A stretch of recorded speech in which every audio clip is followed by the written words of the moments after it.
কারুনের ধন সম্পদ ও তার ধ্বংসের কাহিনী। প্রিয় বন্ধুরা, যদি আমি আপনাদের একটি প্রশ্ন করি, ইতিহাসের সবচেয়ে ধনী ব্যক্তি কে ছিলেন? নিঃসন্দেহে আপনার উত্তর হবে কারুন। এবং কেনই বা হবে না? তার ধনের অবস্থা এমন ছিল যে শুধু তার ধনভাণ্ডারের চাবিগুলো বহন করার জন্য শক্তিশালী পুরুষদের একটি পুরো দল দরকার হতো। যখন চাবিগুলো তোলাই এত কঠিন ছিল, তখন সেই ভাণ্ডারের কি অবস্থা হতে পারে তা ভাবুন। আপনি কি জানেন কারুন আসলে কে ছিল? সে এই সীমাহীন সম্পদ কোথা থেকে এবং কিভাবে অর্জন করেছিল? তার কাছে এমন কোন জ্ঞান ছিল যা তাকে পৃথিবীর সবচেয়ে ধনী মানুষ বানিয়েছিল? এবং সবচেয়ে গুরুত্বপূর্ণ প্রশ্ন, তার মৃত্যুর পর সেই বিপুল ধন কোথায় গেল? আজ পর্যন্ত কি কেউ সেই ধনের কোনো সন্ধান পেয়েছে? এই সমস্ত বিস্ময়কর তথ্য আজকের ভিডিওতে আমরা আপনাদের জানাব। তাই অনুগ্রহ করে ভিডিওটি শেষ পর্যন্ত দেখবেন। প্রথমে জেনে নিই কারুন কে ছিল।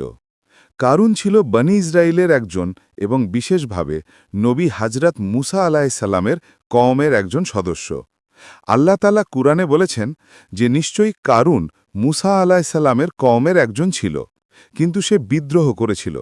সূরা আল কাসাস ৭৭। এমনও বলা হয় যে সে হযরত মুসা আলাইহিসসালামের চাচাতো ভাই ছিল এবং তাদের বংশ মা ও বাবার দিক থেকে মিলিত হতো।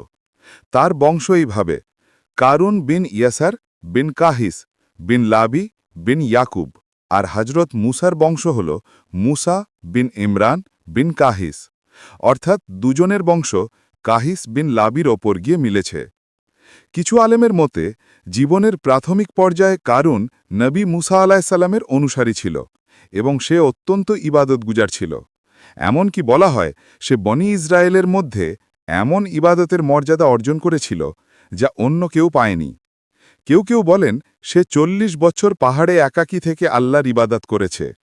তার তিলাওয়াত ছিল অত্যন্ত সুন্দর, এজন্য তাকে আল মুনাওয়ার বলা হতো। যদিও কিছু আলেম এই বর্ণনাগুলোকে দুর্বল বলেছেন এবং এর সঠিক প্রমাণ পাওয়া যায়নি। প্রিয় বন্ধুরা, একটি মজার বর্ণনা আরও আছে। ইবলিস কারুনকে পথভ্রষ্ট করার চেষ্টা করেছিল, কিন্তু ব্যর্থ হয়। পরে ইবলিস একজন মানুষের রূপ ধরে তার কাছে আসে এবং তার সঙ্গে ইবাদত করতে শুরু করে। ইবলিস এত পরিশ্রম করে ইবাদত করল যে কারুন তার তুলনায় নিজেকে হুনো মনে করতে লাগল। তখন ইবলিস ধীরে ধীরে কারুনকে নিজের দিকে আকৃষ্ট করতে লাগল। ইবলিস বলল, আমরা লোকদের সঙ্গে না জামাতে নামাজ পড়ি না জানাজায় যাই, আমার মতে আমাদেরও তাদের সঙ্গে অংশগ্রহণ করা উচিত, এটিও এক ধরনের ইবাদত। কারুন তার কথা মেনে নিল। যখন লোকেরা তার ইবাদতের কথা জানল, তখন তার জন্য খাবার পাঠাতে শুরু করল। তখন ইবলিস বলল, আমরা এখন লোকের উপর বোঝা হয়ে গেছি, আমার মতে আমরা সপ্তাহে একদিন কাজ করব আর বাকিটা ইবাদত করব। তারপর সে আরও প্রলুব্ধ করল, আমরা তো কারোর উপর সদগা করি না, কারোর সাহায্যও করি না, চলো একদিন কাজ করি একদিন ইবাদত।